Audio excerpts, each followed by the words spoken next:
Hello, welcome students. Good morning to all of you. Myself, Chambel Singh teacher, place of posting NPS Dadar zone 2 district रामबंस। Corona virus से बचने के लिए stay at home, stay safe, घर में रहें, सुरक्षित रहें। Maintain social distancing. How to maintain social distancing? Greet with a namaste instead of a handshake. Avoid social gathering. Keep a 6 feet distance from a people. Today our topic is microorganism from class 8, page number 18, step number 2. What are microorganisms? Microorganisms are microscopic organisms which we cannot see by a naked eyes, especially a bacteria, virus or fungus. Microorganism ऐसे organism होते हैं जो हम खुली आंखों से देख नहीं सकते हैं, जैसे बैक्टीरिया, वायरस और fungus. Microorganisms are widespread in nature and are beneficial to life, but some can cause serious harms. Microorganism हर जगह मौजूद होते हैं, लेकिन इनमें से कुछ हमारे लिए फ़ायदेमंद होते हैं और कुछ हमारे लिए हार्मफुल होते हैं। What are microorganisms? You have seen several kinds of plants and animals. However, there are other living organisms around us which we normally cannot see. These are called microorganisms or microbes. आपने बहुत सारे जानवर और plants देखे होंगे, लेकिन इनके अलावा और भी लिविंग ऑर्गेनिज्म हमारे इर्द गिर्द होते हैं जो हम देख नहीं सकते, उनको बोलते हैं माइक्रो ऑर्गेनिजम्स और microbes. For example, you might have observed that during the rainy season moist get spilled and its surface get covered with grayish white patches. Observe these patches through a magnifying glass. You will see tiny back rounded structure. Do you know what these structures and where do these come from? जैसा कि आपने देखा होगा कि जब rainy season होता है, किसी भी ब्रेड के ऊपर अगर थोड़ा सा पानी रखा होता है, कुछ टाइम के बाद वहाँ पे एक वाइटिश कलर के पैचेस बन जाते हैं। अगर हम उनको मैग्नीफाइंग ग्लास किसी माइक्रोस्कोप के अंडर देखेंगे तो आपको पता है वो क्या होगा। Do you know what these structures and where do these come from? क्या आप जानते हैं कि ये स्ट्रक्चर्स क्या होते हैं और कहाँ से ये स्ट्रक्चर्स आती हैं? Microorganisms collect some moist soil from the field in a beaker and add water to it.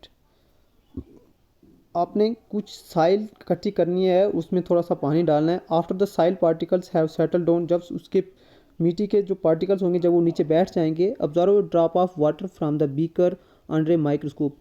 फिर बीकर में से आपने थोड़ा सा पानी निकालना है, एक ड्रॉप निकालना है और माइक्रोस्कोप के अंडर ऑब्जर्व करना है। What do you see? आपको क्या दिखेगा वहाँ पे? Take a few drops of water from a pond, spread on a glass slide and observe through a microscope.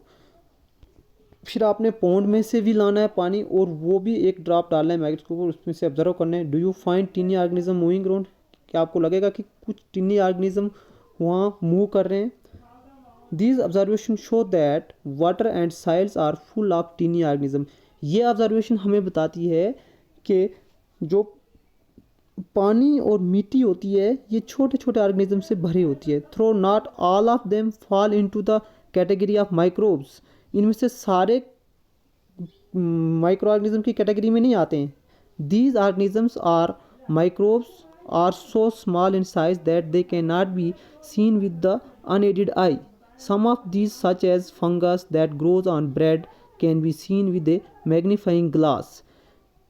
इसमें से कुछ ऐसे ऑर्गेनिजम्स होते हैं जो हमें दिखाई देते हैं, जैसे ब्रेड के ऊपर फंगस लग जाता है, वो हम किसी मैग्नीफाइंग ग्लास के अंदर देख सकते हैं। Other can not be scene without the help of microscope. और कुछ ऐसे होते हैं जो हम बगैर माइक्रोस्कोप के अलावा देख नहीं सकते। That is why these are called micro organisms और माइक्रोब्स। इसलिए इनको माइक्रो ऑर्गेनिजम्स और माइक्रोब्स कहते हैं। Microorganisms are classified into four major groups. Microorganisms जो होते हैं वो 4 मेजर ग्रुप्स में क्लासीफाई किए गए हैं। These groups are called bacteria, fungi, protozoa and some algae. वो होते हैं बैक्टीरिया, फंगी, प्रोटोजोआ और algae. Some of these common microorganisms are shown in the figures. इनमें से कुछ कॉमन माइक्रो ऑर्गेनिज्म जो है वो फिगर में शो किए गए हैं 2.1 and 2.4।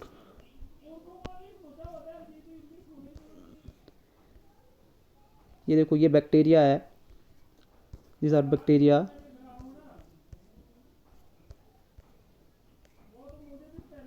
And this is fungi,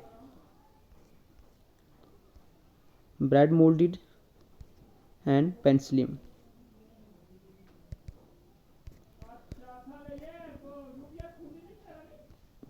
अब वायरसेस क्या होते हैं? Viruses are also microscopic but are different from other microorganism. Virus भी माइक्रोस्कोपिक ऑर्गेनिज्म होते हैं लेकिन वो अदर माइक्रो ऑर्गेनिज्म से डिफरेंट होते हैं। They however reproduce only inside the cells of the host organism. ये सिर्फ जो होस्ट का सेल होता है उसके अंदर ही रहता है। Which may be a bacterium, plant और एनिमल। जो बैक्टीरियम भी हो सकता है, प्लांट या जानवर भी हो सकता है। Some of the viruses are shown in figure 2.5। Common इनमें से कुछ ऑर्गेनिज्म जो हैं वो फिगर नंबर 2.5 में शो किए गए हैं। जैसे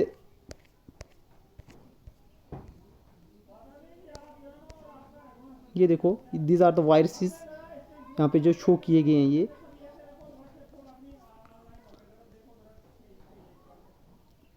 common alignments like cold, influenza and most cough are caused by viruses।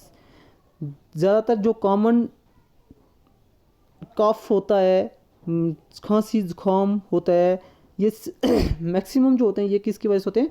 Virus की वजह से। जैसे आजकल की डिजीज़ है कोरोना वायरस, ये भी एक वायरस ही है। Serious disease like polio and chicken pox are also called by viruses. और भी बहुत सारी ऐसी डिजीज़ होती हैं जो जैसे पोलियो आ गया, चिकन पॉक्स हो गया, ये भी वायरस की वजह होती हैं। Disease like dysentery and malaria are caused by protozoa, whereas typhoid and tuberculosis are bacterial disease. कुछ डिजीज़ होती हैं जो मलेरियल डिजीज़ होती हैं, जो मलेरिया से काज होती हैं। These are called dysentery and malaria are caused by protozoa. Dysentery और मलेरिया जो होता है वो प्रोटोजोआ की वजह से होते हैं। Typhoid and tuberculosis are bacterial disease, और टाइफाइड एंड ट्यूबरकुलोसिस होते हैं वो बैक्टीरियल डिजीज होते हैं। You have learn about some of these micro organism in class 6th and class 7th। आप इन माइक्रो ऑर्गेनिज्म के बारे में आपने पहले भी क्लास 6th और 7th में पढ़ा होगा। जैसे ये these are the shapes of bacterias, these are algae, chlamydomonas, spirogyra, these are protozoa, amoeba, parameciums, these are fungi, bread mould, penicillium and aspergillus. Where do microorganism live? अब microorganism जो होते हैं वो रहते कहाँ हैं? Microorganisms may be single celled like bacteria, some algae and some protozoa are multicellular such as many algae and fungi। Micro organism ज़्यादातर जो होते हैं वो सिंगल सेल्ड होते हैं, लेकिन कुछ बैक्टीरिया और algae एंड प्रोटोजोआ जो होते हैं वो मल्टी सेलर होते हैं, such as many algae and fungi। They live in all types of environment. वो किसी भी इन्वायरमेंट में रह सकते हैं, ranging from ice cold climate to hot springs. Ice cold climate से लेके हॉट स्प्रिंग तक, and deserts to marshy lands। They are also found inside the bodies of animal including humans। ये इंसान की बॉडी के अंदर भी रह सकते हैं जिसमें इंसान भी आते हैं। Some microorganisms grow on other organism while other exist freely। और कुछ ऑर्गेनिज्म दूसरा ऑर्गेनिज्म के अंदर रहते हैं। माइक्रो ऑर्गेनिज्म एंड अस। अब हम में और माइक्रो ऑर्गेनिज्म में के बीच में क्या फ़र्क है?